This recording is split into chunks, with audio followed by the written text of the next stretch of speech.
Here's what I read about Cosby. Cosby, Bill Cosby, as you know, he got the 3 to 10 year prison sentence with Andrea Constand for that situation, where there's no proof. It doesn't mean Cosby's a good guy. It doesn't mean he never did anything wrong, but there's no proof. Doesn't mean Cosby didn't do some of the things he's been accused of in the past, but there's no proof. Doesn't mean Cosby is an angel, but there's no proof. Doesn't mean Cosby doesn't deserve to be in jail for something, but there's no proof. In a justice system, there's supposed to be proof. In his case, there's no proof. He got 3 to 10 years in prison, and basically Cosby, from what I understand, from what I'm reading this USA Today article, according to his reps, now his reps are going to give, they're going to give their perspective, but they're actually optimistic. They said that Cosby's doing really well in prison, and that this curse is really turning into a blessing for all those men that get the honor of being in Cosby's presence. These are the black men that have been forgotten by our community, by other communities. These are people that they act like they're dead. They're not dead. They're incarcerated. They act like they're all terrible people. A lot of them are terrible people. A lot of them got, hemmed up on a drug charge in the 1980s. Some of them got caught possessing weed a decade ago. So ultimately, a lot of these men who could be good husbands and fathers get the honor of having Bill Cosby eating lunch with them every day. And apparently Cosby's really taken to this environment. From what I understand, his rep said, Andy Wyatt says that Cosby's losing weight, that he is giving motivational speeches. Let me see here. I'm reading this here. Let's see here. Mr. Cosby, roughly 3 months ago, had been requested by a number of inmates to come and speak at some of their support groups, and he debated about it and decided to take them up on their offer, Wyatt said by phone Tuesday. One group that he consistently speaks to is a group called Man Up. These are guys that are going to be paroled in a few months, and he is talking to these guys because a lot of them have been in prison, and they are afraid to go back to their communities. This is very important because I know I have a friend that actually runs a organization where they get prominent black men to come in and help mentor black boys, and black men from the community will show up because a lot of the men that they bring in are sports stars and celebrities. So they like to see the celebrities. So she said she did a survey amongst the black men that were just there watching and asked them, do you feel confident enough that you can be a mentor to a young black child? And the majority of the men said no. They said they don't feel confident. They don't feel that they have done enough. They don't feel like they're good people. They don't feel like they are worthy of being mentors. What does that reflect to me? What that says to me is that as a black man, you have been raised in a country that has been shaped to never want you to be a man. You live in a country that is designed to keep you as a little boy.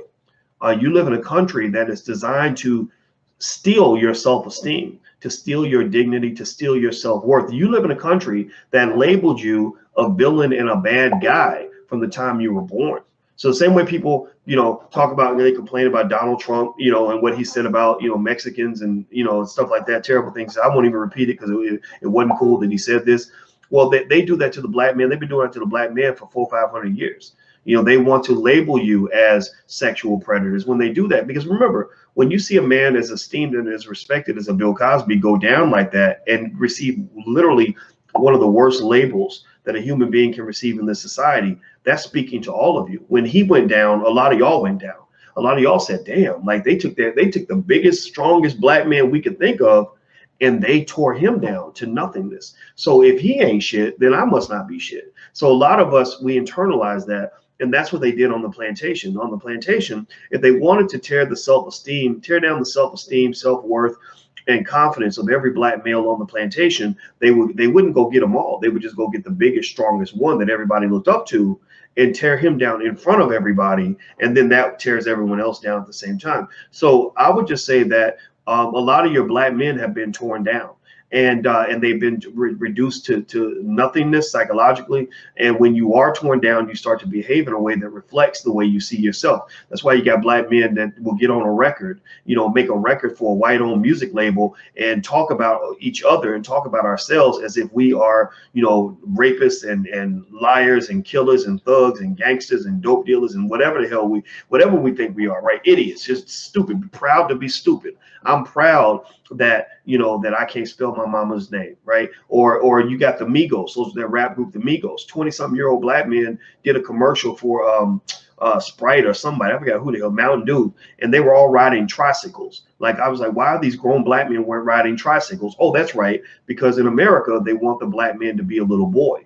They if you're not dressed as a little boy and behaving as a little boy, then they're going to attack you, because they're like, wait a minute, there's a black man, we need to go take him down, right? So I like the fact that Cosby's speaking to the group Man Up, because we need men, despite even men who've made mistakes. And I'm not going to say Cosby didn't make a mistake. I believe that he probably did make some mistakes in his life. But I also believe all these other sons of bitches have made mistakes too. These other motherfuckers have made mistakes. But Bill Clinton was Bill Cosby's homeboy. So, but y'all letting him be a role model. So why can't Cosby go into prison and talk to these brothers and help them make their lives better? Cosby ain't all bad.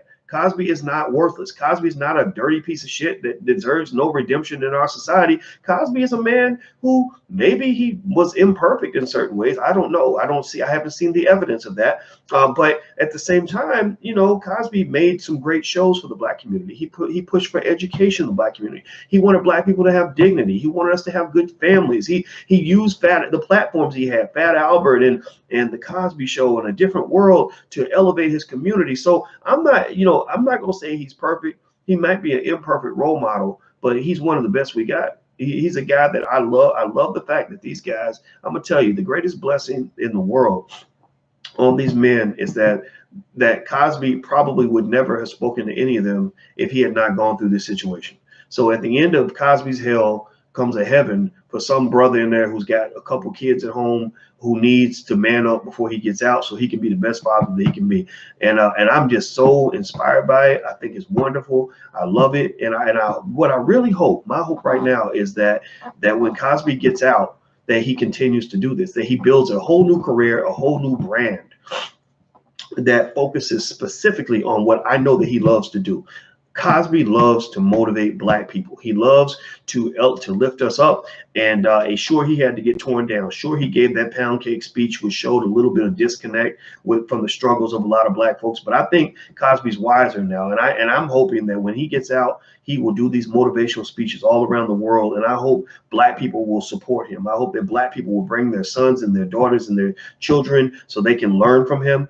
You ain't got to go and have a drink with him, but you can learn from him. And I would just think that'd be great. And we sell out every arena, every place he goes to speak. He's making $100,000 because so many black people show up and show out, and he gets more attendance than a Cardi B concert or whatever. And that that he's able to come out and make millions of dollars by motivating his people. In fact, my platform's open. I don't know if anybody in here that watches these videos. We about 1 million black people a week watch the channel. So if anybody knows Cosby or has a contact with him, let his people know that I will be honored to have him when he gets out, have him on this channel right here, and I will personally support and endorse anything that Cosby is working on, because I believe that he is an asset to the community that can be redeemed, that can be utilized to the benefit of millions of people. In fact, when I have surveyed black folks, most black folks think those charges were bullshit. They think it's absolutely insane that this lady got all this money for something that wasn't even proven, and then she turns around and files charges even though they promised that they never would file the charges.